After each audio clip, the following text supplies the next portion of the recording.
reprochant a désormais un nom, Duncan Tarré.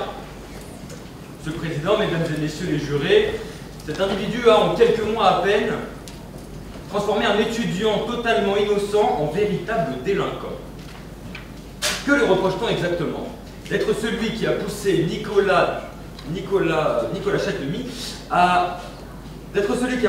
Chatemie à commettre un vol sur une machine à café de sa faculté. Il est ainsi poursuivi sur les fondements de l'article 121-7 du Code pénal, qui rend complice d'une infraction celui qui, par don, promesse, ordre, menace, abus d'autorité ou de pouvoir, aura provoqué cette infraction ou donné des instructions pour la commettre. Il nous faut revenir un peu en arrière pour comprendre ce qui s'est réellement passé. C'est la rentrée des classes pour Nicolas, plein d'espoir et d'entrain. Il est prêt à s'aventurer dans ce nouvel univers qu'est la faculté, mais c'est sans compter sur ce jeune taré. Ce jeune taré qui voit dans cet établissement rien de plus que sa cour de récré. En quelques jours, n'oserais-je dire quelques instants, il développe une emprise psychologique considérable sur Nicolas, l'empêchant ainsi de se lever contre Duncan pour arrêter ce harcèlement sur lequel nous reviendrons. Nicolas Chatemie devient alors le punching ball verbal, le jouet, l'écran de la méchanceté sans merci de Duncan. Alors forcément, le jour où cette brute casse son ordinateur et veut le racheter, vers qui se tourne-t-il? Vous connaissez la réponse. Pourtant il sait, il le dit dans ce fameux message qui va tout faire basculer, je cite, « en dépit de tes maigres ressources ». Oui, il sait, ce sont les faits que Nicolas ne roule pas sur l'or. Pour autant, cela ne va pas l'empêcher d'exiger de Nicolas Chatemie qu'il trouve la somme de 1000 € pour acheter cet appareil. Il ne pouvait pas ignorer que le seul moyen pour sa victime de réunir cet argent était d'entrer dans l'illégalité. On peut alors parler de promesse, M. Tarré promettant à Nicolas de s'arrêter avec ses humiliations à répétition. S'il s'exécute, on pourrait aussi trouver là une sorte de menace inversée. Oui, si M. Chatemie ne vole pas, alors Duncan Tarré ne s'arrête pas. Quoi qu'il en soit, le lien entre le vol commis et Duncan Tarré est évident. Si malgré cela une part de doute subsiste, regardez les deux personnages. D'un côté Nicolas, tout droit venu de sa paisible campagne, qui a brillé lors de l'examen du baccalauréat. De l'autre, Duncan, redoublant non par difficulté mais par l'absence d'envie d'étudier. Est-ce qu'on peut vraiment lui reprocher? Sans doute n'aime-t-il pas les choses mal faites, c'est sûrement pour ça qu'il ne fait rien. Vous savez, il est de ceux qui, pour commencer quelque chose, font toujours une pause.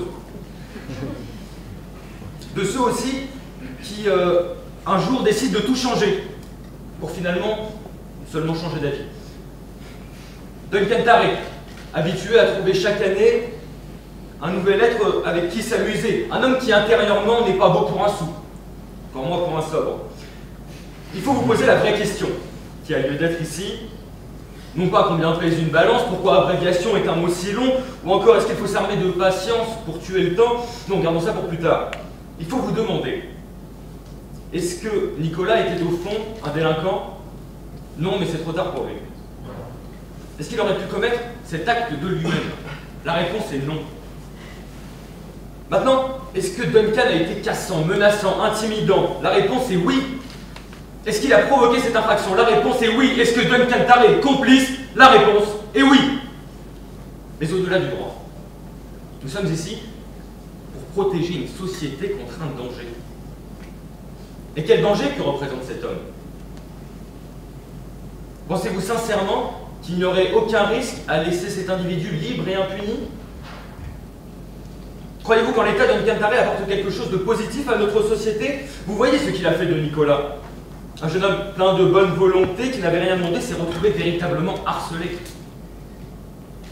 Tous les jours, il subit. Tous les jours, il souffre. Tous les soirs, il pleure, au moins dans son esprit, et tous les matins, il se lève, la boule au ventre, car il ne voit qu'une nouvelle journée d'enfer commencer.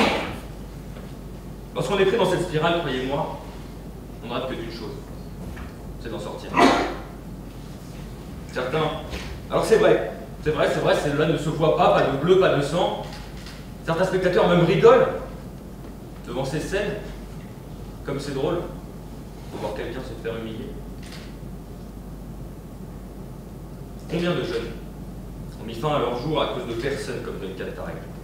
Alors c'est vrai, Nicolas lui a tenu, a survécu, et cela lui a valu d'être condamné. Mais si Duncan n'avait pas existé, si Duncan ne l'avait pas harcelé, provoqué, incité à commettre cette infraction, rien de tout ça ne serait arrivé. Comme je le dis toujours, je n'aime pas me répéter. Duncan Tarek, voilà le vrai fautif, voilà le vrai délinquant, voilà le vrai danger. D'après l'article 311-4 du Code pénal, la peine maximale encourue pour un vol commis dans un établissement d'enseignement et accompagné de la détérioration d'un bien, ici une machine à café, est de 7 ans d'emprisonnement et 100 000 € d'amende. Par ailleurs, vous le savez, est puni comme auteur le complice de l'infraction. Le ministère public requiert donc 3 ans de prison, dont 1 an ferme et 25 000 € d'amende contre M. Tarek. Il faut le condamner à une peine ferme, mais juste, une peine sensée et équilibrée. Une peine qui n'enlèvera rien à la souffrance de ses victimes, mais une peine qui le dissuadera très certainement d'en martyriser de nouvelles et de les pousser à commettre d'autres méfaits. Cet homme doit comprendre que dans notre pays, on ne harcèle pas d'autres étudiants. Cet homme doit comprendre que dans notre pays, lorsqu'on pousse quelqu'un à commettre un vol, on doit être condamné au moins autant que lui. Cet homme doit comprendre que dans notre pays, il y a une justice qui punit les vrais coupables, il y a une justice qui applique le droit, qui punit les instigateurs, qui enferme les gens comme lui, car il représente une menace pour notre société. Monsieur le Président, Mesdames et Messieurs les jurés, vous êtes cette justice. Alors ce soir, plus que jamais, rendez